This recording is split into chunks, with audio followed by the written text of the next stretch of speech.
Hi everyone, thank you for watching. Doing a video here about the Seamaster adjustable clasp. The watch I have here is a sword hand holder Seamaster Pro. This is a 2264.50 with a quartz movement. It's the quartz equivalent of the 2254.50. And as you can see here, this watch has a adjustable modern Seamaster Pro clasp installed on its bracelet. The bracelet for this watch is the original bracelet. It's the Speedy style, as it's called, and the normal clasp that comes with this watch is not adjustable. So if you follow watch websites, you'll see that many people have chosen to install this clasp on their bracelet. As you can see, it works very simply by depressing where it says push, which allows you to either extend or retract the clasp. As I said, there's been a lot of talk about using these clasps, people ordering them through their boutiques, also ordering the corresponding connecting links that they need. I believe you don't need any special link to connect to a Bond style bracelet, but to connect to Speedy style, you need a particular link, which has been installed here. And I have to say, it does correct a big flaw of the older Seamasters, and that is that they had a lack of adjustability. So during the course of the day, or if you just happen to be unlucky and have a bracelet that's either too big or too small, it was difficult. And having the adjustable feature helps you make more precise changes to the size of the bracelet, and also adjust during the day if you have any discomfort with the watch. So there are definitely some good reasons for using these clasps, and it seems they've been very popular because they used to be some of them under $100, and I think now they're mostly in the $300 range. So there's been a great price increase, I assume due to the high demand for these clasps. And I've even heard that some people are not able to order them through their boutiques for whatever reason. But despite everything positive that's been said, and there's plenty, I have a criticism of this clasp, and that is that I find its design is too bulky, too massive, especially in combination with a more delicate bracelet like this Speedy style bracelet.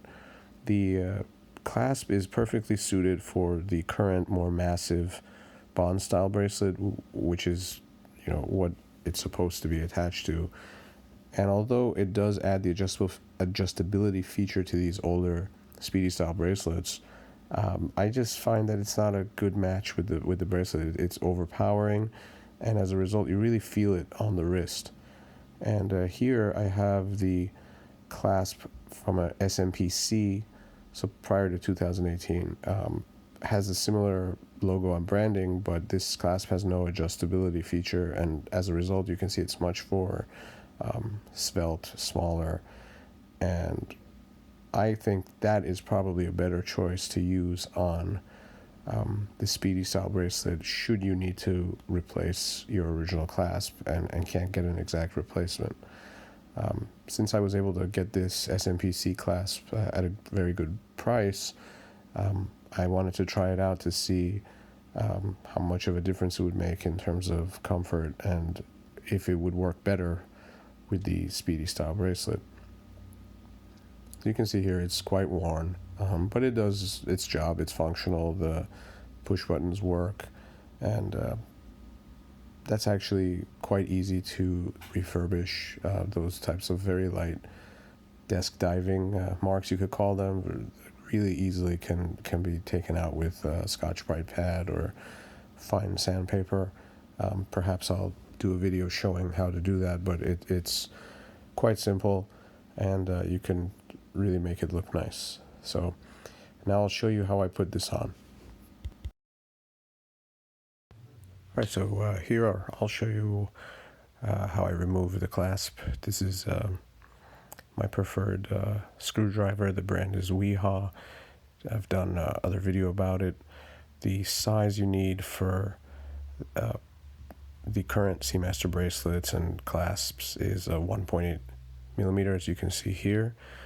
These are not expensive, under $10, made in Germany, good quality. So it's pretty simple. You just having the right screwdriver is very important. And here, since this is precisely the right size, the screws usually come out fairly easily. You may have to apply a little force in the event something like Loctite may have been used before, but I've really never had a problem when using the correct screwdriver, such as this one.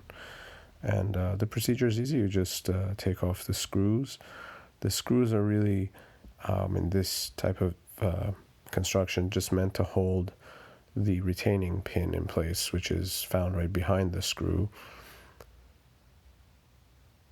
So I've taken out 2 screws on each side, and you can see that there's a pin in there. I'm going to have a different angle here in a second. Hopefully you can see it better, but I just use the side of my bracelet removal tool to push the pin out. You could use even a paper clip if it's of a sufficiently narrow gauge. And as long as you've got a little bit of it pushed out, it's loose. That's not held in there by a collar or anything like the old style of bracelet. It's much easier to work with, and it slides right out, and you now have detached one side of the clasp from the bracelet. There you can see where the pin went through and where the arm of the clasp attached to the bracelet. You do the same thing for the other side here. You can get a better view of that pin in the hole there. Again, that's not held in with a collar or anything. It's quite loose, and you can just gently push it out with any tool that would fit there. Then remove the pin, and once you've got the second pin out, you've removed the clasp. And now we're ready to put on the replacement clasp. Here, another view. I've actually put the replacement on. As you can see, it's attached to the bracelet, and you can clearly see how much thinner and smaller it is than the adjustable clasp, which is off the bracelet. I haven't installed the screws because I was just doing this to test out the clasp, see how it worked with this bracelet. And even though this is a clasp found on the it's a 20 millimeter clasp on these, normally found on the smpc, it works well here with this speedy style bracelet, which is actually 18 millimeters at the where it meets the clasp. As you can see, the clasp is slightly wider, but it's such a small difference that it's really not noticeable. But what I immediately noticed about it is that it's not overwhelming in comparison to the bracelet like the adjustable clasp was. So for me, if I needed to get a new clasp on one of these speedy style bracelets, I would probably stick with the non-adjustable, which is, as in the example shown here, attached to the bracelet. You can see here it more closely matches with the heaviness of the speedy style bracelet. Here's one last shot of the watch. It really is a really beautiful piece, one of my favorites, one of many people's favorites, I think. And there's the new old clasp from the smpc. If you need to replace your clasp with the appropriate connecting links, you can certainly use a smpc clasp. So thanks for watching.